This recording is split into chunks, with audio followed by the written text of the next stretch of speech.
লক্ষ্মীর ভান্ডার প্রকল্পের বরাদ্দ অর্থ বৃদ্ধি করল রাজ্য সরকার। আরও 500 টাকা করে বাড়িয়ে দেওয়া হলো মাসিক ভাতার পরিমাণ। বৃহস্পতিবার রাজ্য বাজেটে এই প্রস্তাব পেশ করেছেন রাজ্যের অর্থমন্ত্রী চন্দ্রিমা ভট্টাচার্য। বাজেট প্রস্তাবে বলা হয়েছে, চলতি ফেব্রুয়ারি মাস থেকেই লক্ষ্মীর ভান্ডারের বর্ধিত অর্থ কার্যকর করা হবে। অর্থাৎ ভোটের আগে প্রত্যেকের ব্যাংক অ্যাকাউন্টে বাড়তি টাকা ঢুকে যাবে। সরকারি এই প্রকল্পে এখনো পর্যন্ত গ্রাহকের সংখ্যা 2,21,00,000। চন্দ্রিমা জানিয়েছেন, আরও 20,62,000 মহিলার আবেদন জমা পড়েছে। তাদের প্রকল্পের আওতায় আনা হবে। নতুন পুরনো সকলেই বর্ধিত অর্থ পাবেন। মাসে যারা এতদিন 1000 টাকা করে পেতেন তারা পাবেন 1500 টাকা। এছাড়া তফসিলি জাতি, জনজাতি এবং পিছিয়ে পড়া সম্প্রদায়ের মহিলারা লক্ষ্মীর ভান্ডার প্রকল্পে মাসে 1200 টাকা করে পান। ফেব্রুয়ারি থেকে তাদের বরাদ্দ বেড়ে হবে 1700 টাকা। বর্ধিত অর্থের জন্য রাজ্য বাজেটে লক্ষ্মীর ভান্ডার প্রকল্পের মোট বরাদ্দ আরও 15,000 কোটি টাকা বৃদ্ধি করা হয়েছে। 2026-27 অর্থবর্ষ থেকেই এই বরাদ্দ কার্যকর হবে। আসন্ন বিধানসভা নির্বাচনের আগে এটাই শেষ রাজ্য বাজেট। এতে রাজ্যবাসীকে যে সরকার দুহাত ভরে দেবে তা আন্দাজ করেছিলেন অনেকেই। প্রত্যাশা মতোই সর্বোচ্চ বরাদ্দ বৃদ্ধি করা হয়েছে। রাজ্য সরকারি কর্মচারীদের মহার্ঘ ভাতার পরিমাণও বাড়ানো হয়েছে।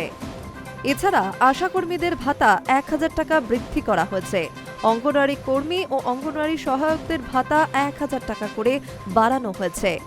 বেকার যুবকদের জন্যও পরিকল্পনা রয়েছে সরকারের।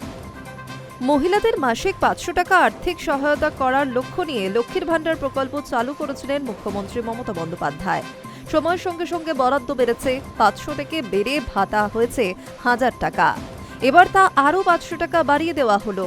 25 বছর বা তার বেশি বয়সী যে কোনো মহিলাই এই প্রকল্পের আওতায় আসতে পারবেন। প্রকল্পের মেয়াদ 60 বছর পর্যন্ত। তবে 60 ঊর্ধ্বরা একই পরিমাণ অর্থ বার্ধক্য ভাতা হিসেবে পেয়ে থাকেন।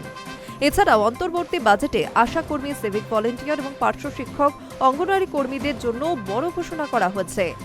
1000 টাকা করে বাড়ছে ভাতা। সেই সঙ্গে আশাকর্মীরা পাবেন 180 দিন মাতৃত্বকালীন ছুটি।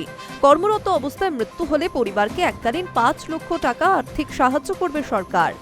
সম্প্রতি 8 দফা দাবিতে পথে নেমেছিলেন আশাকর্মীরা। তা নিয়ে উত্তাল হয়েছিল তিলোত্তমা।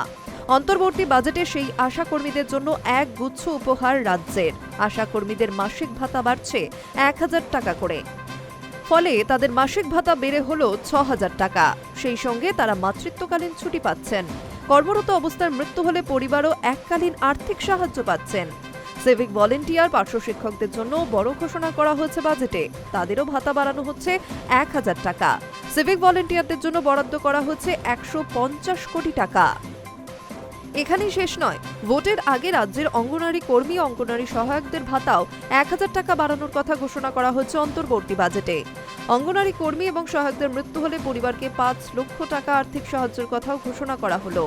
এই খাতে বরাদ্দ মোট 280 কোটি টাকা। ভোটের আগে 4,60,000 কোটি টাকার অন্তর্বর্তী বাজেট পেশ করল রাজ্য সরকার। বাজেটে খুশি আশাকর্মী, সিভিক ভলেন্টিয়ার ও পার্শ্ব শিক্ষক, অঙ্গনওয়াড়ি কর্মীরা। Hi News network.